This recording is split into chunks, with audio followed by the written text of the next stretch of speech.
My older brother, a 30-year-old male, pursued higher education and later worked as an accountant in the city. Meanwhile, I, a 27-year-old male, started working for my dad as a plumber at the age of 15. I attended college to obtain qualifications in plumbing and gas. Around the time the pandemic began, my brother moved back from the city and joined my dad, who was 55 years old at the time, in our family plumbing business. Unfortunately, my dad's health had deteriorated due to asbestosis, rendering him unable to work effectively. Despite his declining health, he continued to work alongside me on Fridays, even though I had taken over the business operations for the past 2 years. During the pandemic, we faced challenges initially, but we managed to bounce back. We expanded our business, now operating 50 vans, each with one qualified and one trainee plumber. However, last month, my dad announced his decision to step down from the business due to his health. To my dismay, he handed over the business to my brother and asked me to relinquish my role as the acting CEO. This decision deeply upset me, especially considering my long-standing dedication to the business. In the beginning, it was just my dad and me, as my brother had no interest in joining the family business, dismissing it as unworthy of his time. Now he was suddenly the boss, despite lacking knowledge of our trade.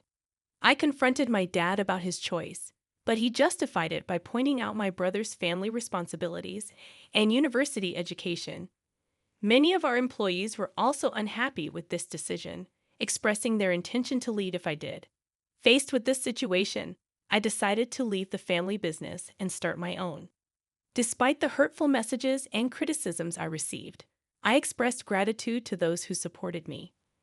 My plan was to reach out to our large clients, hoping to take over projects that had been postponed due to the pandemic.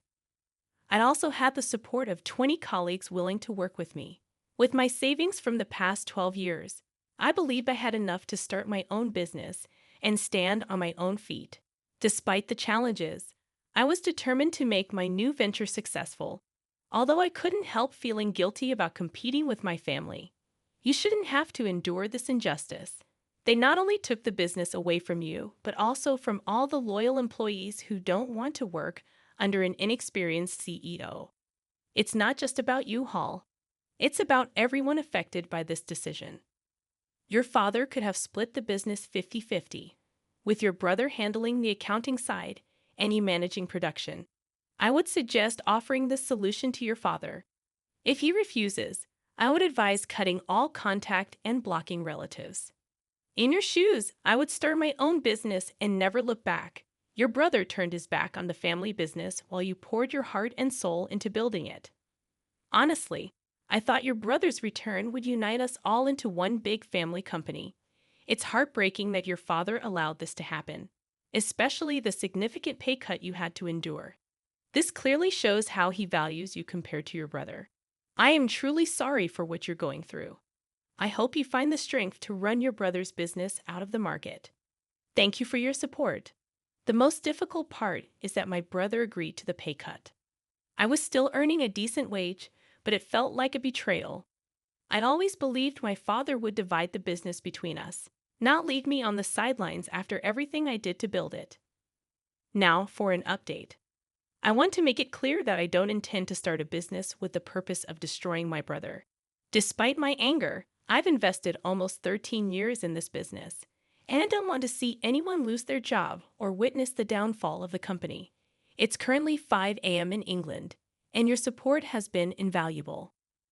I plan to talk to my father around 8 a.m. I'll take him out for breakfast to have an honest conversation. I'm not sure if I'll get the answers I seek, but I love my family and want my future kids to know them. I'll update you all after today's events. Second update. As I mentioned in one of the comments, I believe my family has found my post, and they confirmed it this morning when I arrived at my parents' house. My mom greeted me with tear-streaked eyes, and my dad and I went out for breakfast to talk. He didn't utter a word during the drive there. Upon our arrival, and then again on the way back, he asked if we could pull over to talk. It was the first time I had ever seen my dad cry. When I confronted him, asking why he had done this to me, He confessed he didn't know. I pressed him, and he finally revealed that he felt he owed it to my brother for not being there for him as much as he was for me during our upbringing. There were moments my brother needed him, but we were always working. I couldn't fathom it. After 12 years of relentless dedication, this was his justification. I told my father that I had invested half my life working for the business, and now he was sidelining me just because my brother had returned. It hurt me in ways I couldn't express. To my surprise, he wasn't angry when he discovered the post I had shared. Instead, he seemed remorseful. He admitted that my mother was devastated after reading the comments about how badly they had treated me. She believed I would never talk to them again. My dad acknowledged that he should have split the business between us, realizing that it would require both of us to keep progressing. He apologized for never expressing how proud he was of everything I had achieved. He understood my brother would never agree to a 50-50 arrangement. He pleaded for me to return, saying my brother would need me, but I replied that it was no longer my concern. I tried to make it work for 3 weeks after my demotion and pay cut, but my brother refused to listen, dismissing my expertise, so I left. My dad broke down, confessing that he had torn the family apart and regretted what he had done. I couldn't fathom why it took him so long to realize my value in the company. In the third update, I had several successful Zoom calls with clients, and they informed me they would be sending proposals for upcoming work. Fortunately, the start dates didn't clash, a concern that had weighed heavily on my mind. 3 of my experienced colleagues had left my previous workplace and chose to join me voluntarily, an affirmation that touched me deeply. At this point, I had everything I needed to start my new business, 3 vans, and the tools I had amassed over the years. Then my father called and invited me over for dinner. Uncertain but hopeful, I accepted, thinking it might be a step in the right direction. When I arrived, my entire family was present. The atmosphere was tense. My mother avoided eye contact, and my brother acted as if I didn't exist. My dad asked both my brother and me to join him in his office.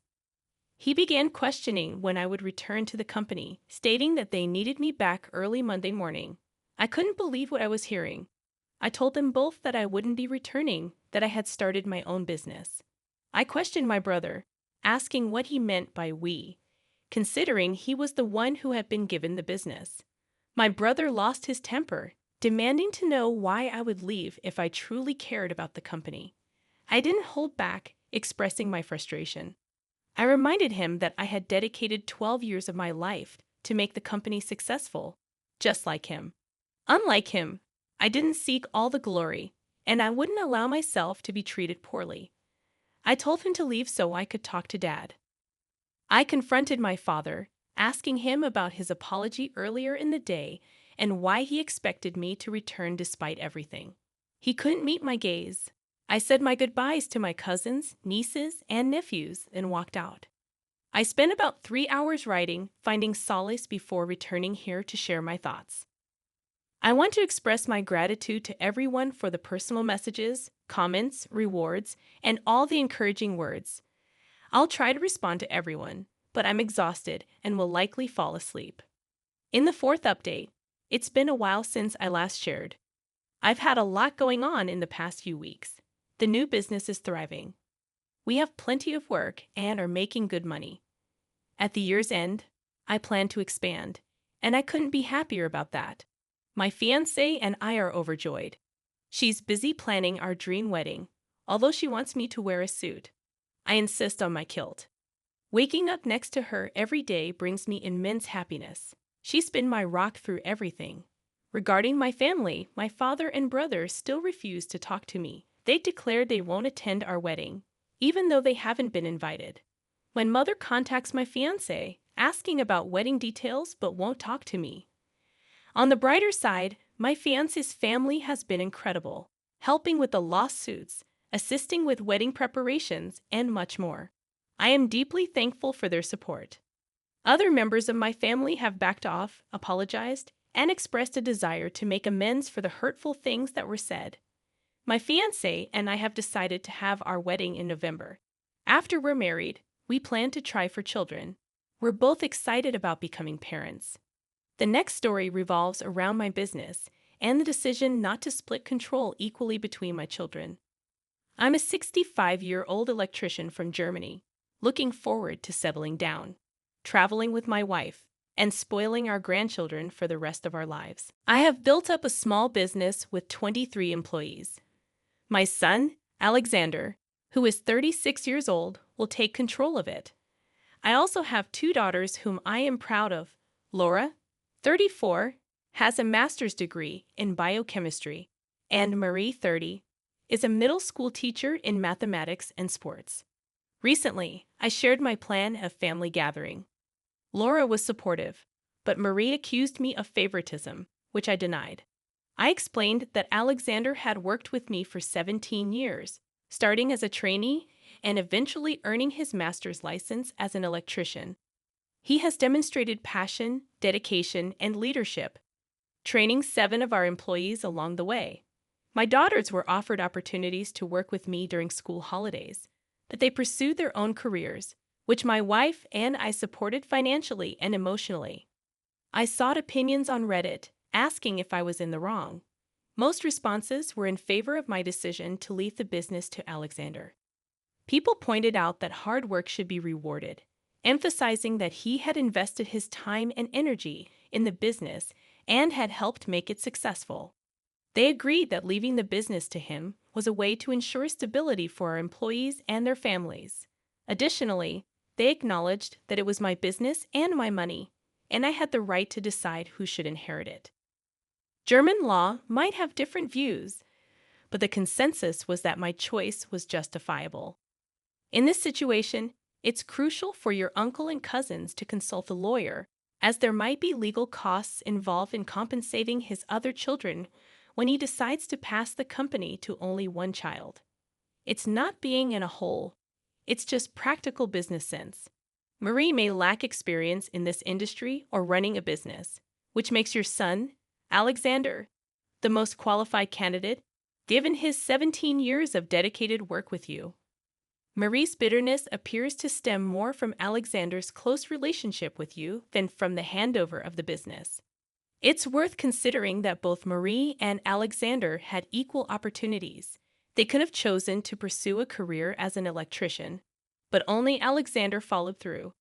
It's unfair for Marie to resent the situation based on her own choices. As for your last story, about your inheritance, you're not the whole for not splitting your inheritance equally with your cousins. Your paternal grandmas will specify the distribution of her money among her grandchildren, not anticipating the number of children your dad and uncle would have. Your parents are right in asserting that it's your money, and you should be the one to decide how to handle it after gaining access to it. The accusations of selfishness are unwarranted, especially considering the unique circumstances that led to the uneven distribution.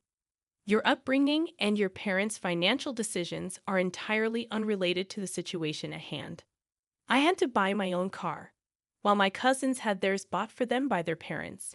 My dad's aunt constantly fueled my uncle's belief that my dad was the favorite child, which left my uncle resentful. He now uses the fact that I'm receiving more money to support that idea. I refuse to split the money because it's rightfully mine. The inheritance was meant for the children of my dad, and it's not my fault that my parents had only one child. My parents taught me financial responsibility, and I plan to put most of the money into a lifetime ISA. I intend to use some of it to travel after university and invest the rest wisely. I'm not planning on squandering it all in one go. Furthermore, Connor and Olivia's shares are substantial, far more than most people inherit and more than many have access to in their early 20s. Connor has already spent most of his inheritance on partying, traveling, and cars, so I don't see why I should have to compensate for his choices. Regarding the messages I've received, I want to clarify that my grandma did not exclude my dad and uncle. She only left the money from her various bank accounts to the grandchildren. Her other assets, such as property, jewelry, art collection, and investments, were divided between them. To those who say I'm being selfish, I firmly believe that my decision aligns with my grandma's wishes. Imagine if the roles were reversed. Would they willingly share their inheritance? I don't think so. This is a fair, but not equal, situation. My grandmother was fair by splitting the money 50-50 between her son's descendants. It's their entitlement and not a matter of greed. Anyone questioning it can express their concerns at her grave.